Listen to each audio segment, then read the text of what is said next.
Well, we were talking about the stories. We were talking about the archetype. Can you choose an archetype? That's the question. Every great brand tells a story, but why do some stories feel instantly human, instantly relatable, memorable? The answer lies in how you select the archetype, or it is called the Archetype Selector Map. It's a psychology-backed tool that helps marketer define a brand's identity with depth, clarity and emotional power. Question is, what is this Archetype Selector Map? The Archetype Selector Map is structured in a way where one can identify the deeper truth of your brand, its emotional roots, its personality, and the transformation that it wants to create in the lives of the customers. Instead of guessing who a brand is, this framework helps us see clearly through three different layers. One, the first layer is the core human motivation for the brand. Two, what is the brand's behavior and its tone in the market? And three, what is the transformation that the brand wants to bring for the customer? Let us look at this one by one. The first one was the core human motivation that the brand has. Every archetype or personality begins with a fundamental human need. And to choose the right archetype for a brand, one has to start by asking, what emotional need does the brand fulfill? Is it stability? Like for LIC, Zindagi ke saath bhi, Zindagi ke baad bhi. Or is it Volvo, which promises safety?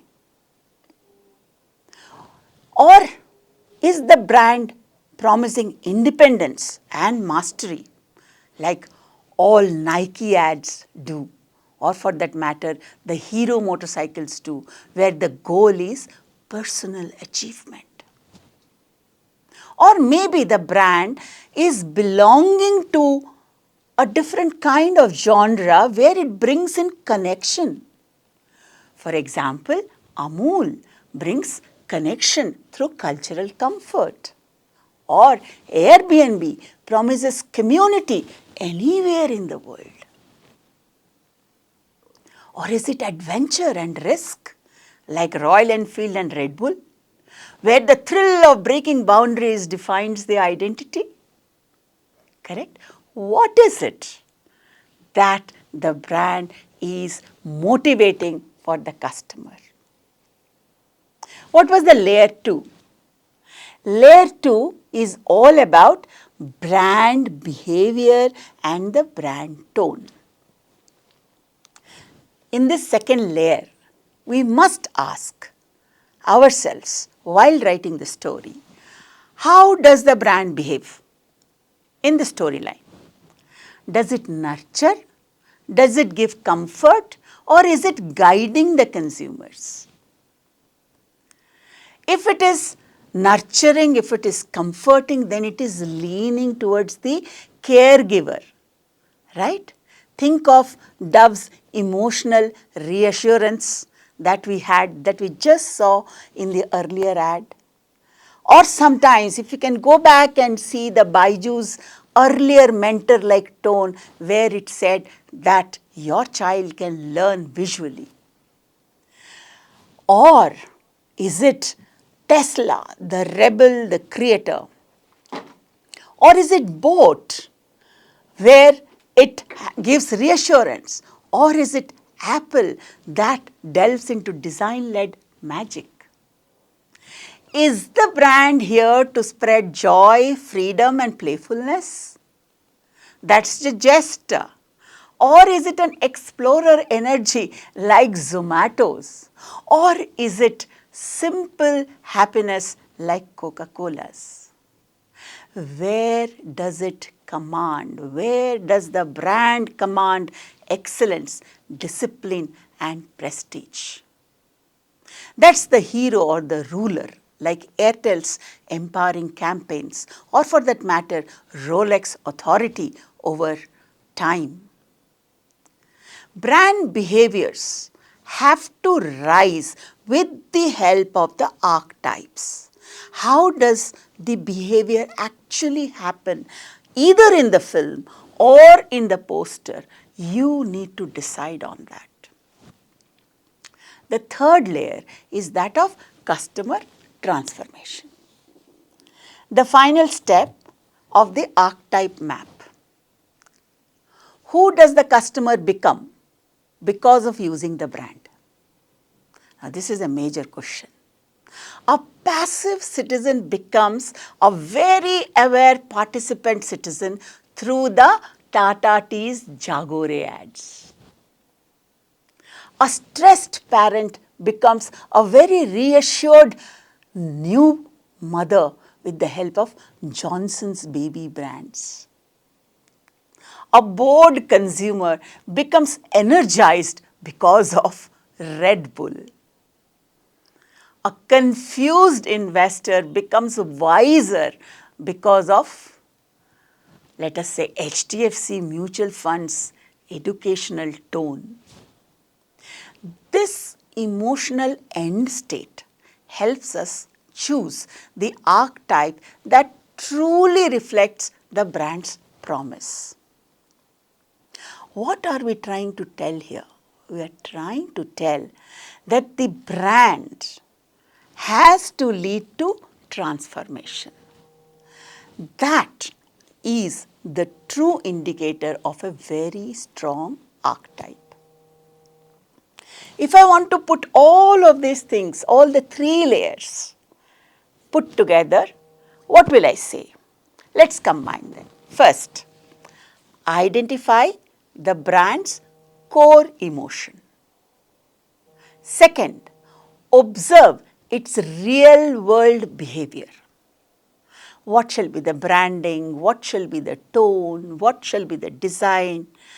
What will the customer experience? And finally, define the transformation that the brand promises to deliver. When all of these three align, the dominant archetype becomes obvious. Sometimes it is accompanied by a secondary archetype that adds richness and depth to it.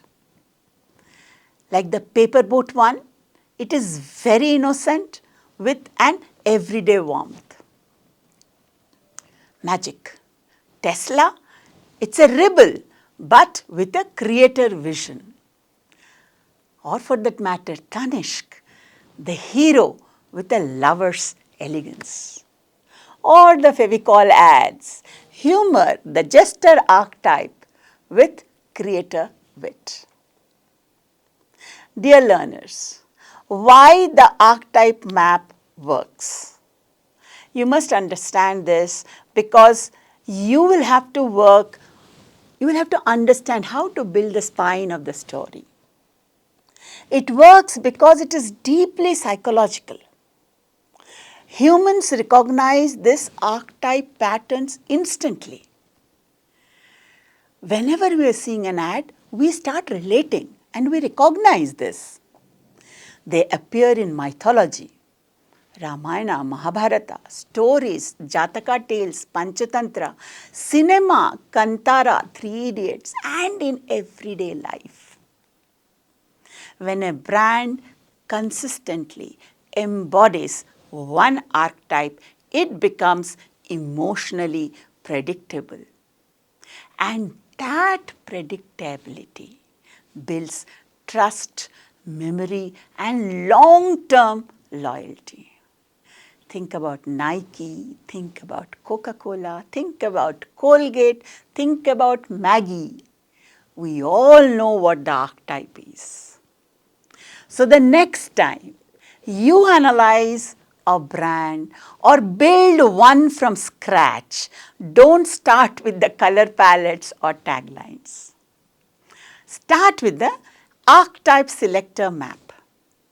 Because when you know a brand's deeper emotional role, every ad, the story and the campaign will become sharper, will become more human, and will be far more powerful than we can think about. Tell the right story. Know your archetype. Then you know what your brand story is actually talking to that unknown consumer outside.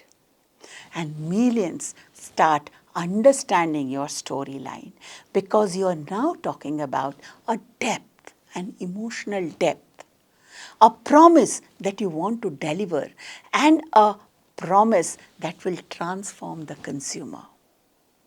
So in all, this module spoke about the 7 different types of plots,